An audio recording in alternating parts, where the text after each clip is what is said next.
जय माता रानी दोस्तों, आपके अपने चैनल धर्म साधना में आपका बहुत बहुत स्वागत है। माँ भगवती दुर्गा की कृपा सदैव आप और आपके समस्त परिवार पर बनी रहे। दोस्तों, आज की वीडियो में मैं आपसे बात करने वाली हूँ फाल्गुन मास के अमावस्या के बारे में। फाल्गुन मास के कृष्ण पक्ष की अमावस्या तिथि को फाल्गुनी अमावस्या कहा जाता है। अब वैसे तो प्रत्येक मास में अमावस्या आती है और हर अमावस्या का अपना महत्व भी होता है, लेकिन फाल्गुन मास की अमावस्या विशेष रूप से इसलिए महत्वपूर्ण होती है क्योंकि इस अमावस्या से सिर्फ एक दिन पहले देवों के देव महादेव जी का महाशिवरात्रि का पावन पर्व मनाया जाता है और इस वजह से फाल्गुनी अमावस्या की शुभता बहुत बढ़ जाती है। कहा जाता है कि फाल्गुनी अमावस्या के दिन अगर आप स्नान करते हैं गंगा नदी में या कोई भी पवित्र नदी में और दान पुण्य करते हैं, पितरों के निमित्त अगर आप तर्पण करते हैं, पितरों के निमित्त अगर आप दीप दान करते हैं, तो इससे आपको कोटि गुना पुण्य फलों की प्राप्ति होती है। तो बहुत महत्वपूर्ण मानी जाती है फाल्गुनी अमावस्या। तो आज की वीडियो में आप जानेंगे कि फाल्गुन मास की अमावस्या तिथि कब प्रारंभ होगी, कब समाप्त होगी, और कई भक्त हैं जो कि अमावस्या तिथि का व्रत धारण करते हैं। तो अमावस्या का व्रत आपको कब धारण करना है, फाल्गुन मास की अमावस्या तिथि कब मनाई जाएगी, स्नान दान और पूजा करने का शुभ मुहूर्त क्या होगा, और फाल्गुन मास की अमावस्या पर हमें क्या करना चाहिए और क्या नहीं करना चाहिए, संपूर्ण जानकारी आपसे शेयर करूंगी आज की वीडियो में। तो बहुत महत्वपूर्ण है आज की वीडियो, पूरा जरूर देख लीजिए। अच्छी लगे वीडियो तो लाइक भी जरूर कर दीजिए, क्योंकि आपके लाइक्स, आपके कमेंट्स मेरे लिए बहुत महत्वपूर्ण होते हैं।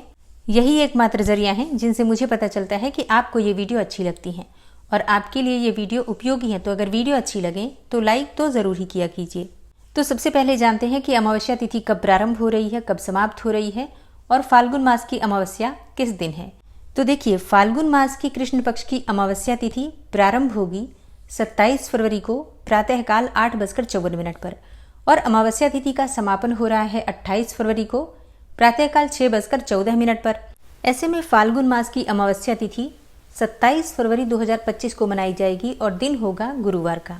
और जो भक्त अमावस्या तिथि का व्रत धारण करते हैं वो 27 फरवरी 2025 को अमावस्या तिथि का व्रत धारण करेंगे। तो गुरुवार के दिन अमावस्या है 27 फरवरी को। स्नान दान, दीपदान इत्यादि पितरों का तर्पण अगर आप करना चाहते हैं या पितरों के निमित्त अगर आप कोई दान करना चाहते हैं, पुण्य कर्म करना चाहते हैं, तो ये सभी कार्य 27 फरवरी को ही किए जाएंगे।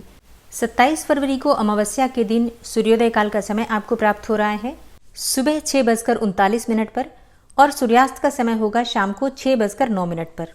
फाल्गुन मास की अमावस्या के दिन ब्रह्म मुहूर्त में स्नान करना चाहिए। तो ब्रह्म मुहूर्त का समय आपको प्राप्त हो रहा है सुबह 5:09 से सुबह 5:58 तक। गोधूली वेला में दीपदान करना चाहिए और माता लक्ष्मी की आराधना करनी चाहिए।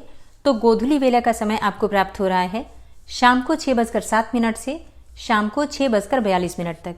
अच्छा, बहुत से भक्त हैं जो कि माँ लक्ष्मी की आराधना अमावस्या तिथि के दिन निशीत काल में करते हैं।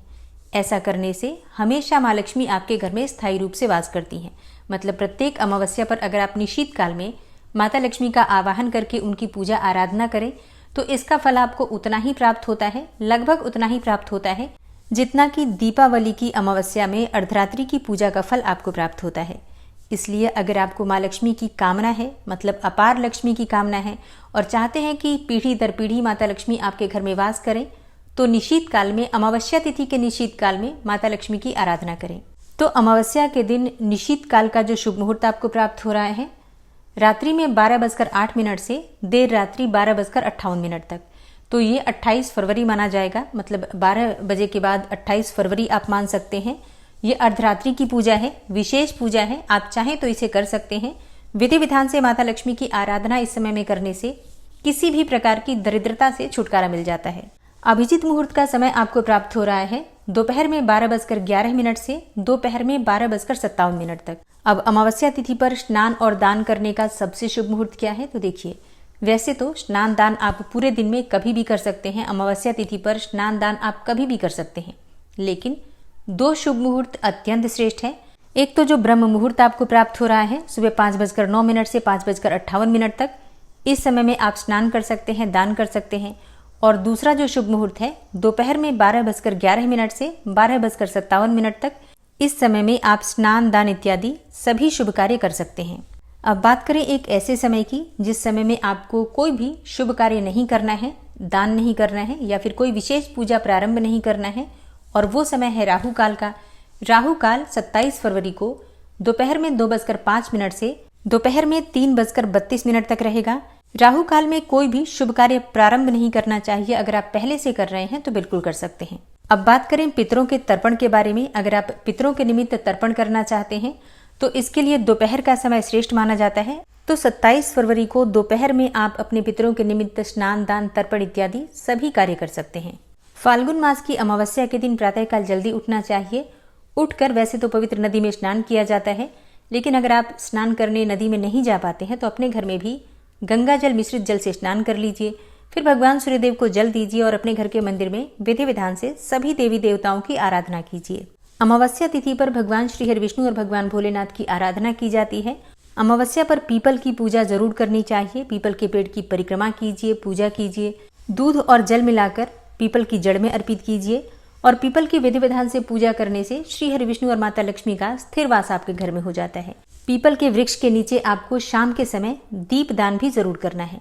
अमावस्या पर शाम के समय घर के मुख्य द्वार पर, अपने घर में तुलसी विराजित है तो तुलसी में, और अपने घर के मंदिर में, घर के ईशान कोण में अगर आप दीप दान करते हैं, माता लक्ष्मी का आवाहन करते हैं और विधि विधान से उनकी पूजा आराधना करते हैं तो आपके घर में कभी भी धन का अभाव नहीं होता और किसी भी प्रकार का वास्तु दोष हो, ग्रह दोष हो, पितृ दोष हो, सभी दोष समाप्त हो जाते हैं अमावस्या पर अगर आप कुछ विशेष नियमों का ध्यान रखते हैं।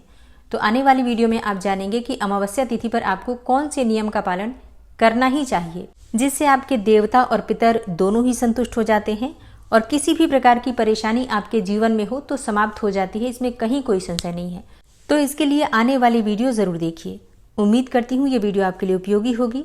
अगर वीडियो अच्छी लगी हो तो लाइक कीजिए, शेयर कीजिए और चैनल पर पहली बार आए हैं तो सब्सक्राइब करके बेल आइकन को जरूर प्रेस कर लीजिए अगर आपको आज की वीडियो अच्छी लगी है तो। मिलती हूँ मैं आपसे अगली वीडियो में, तब तक के लिए जय श्री राधे।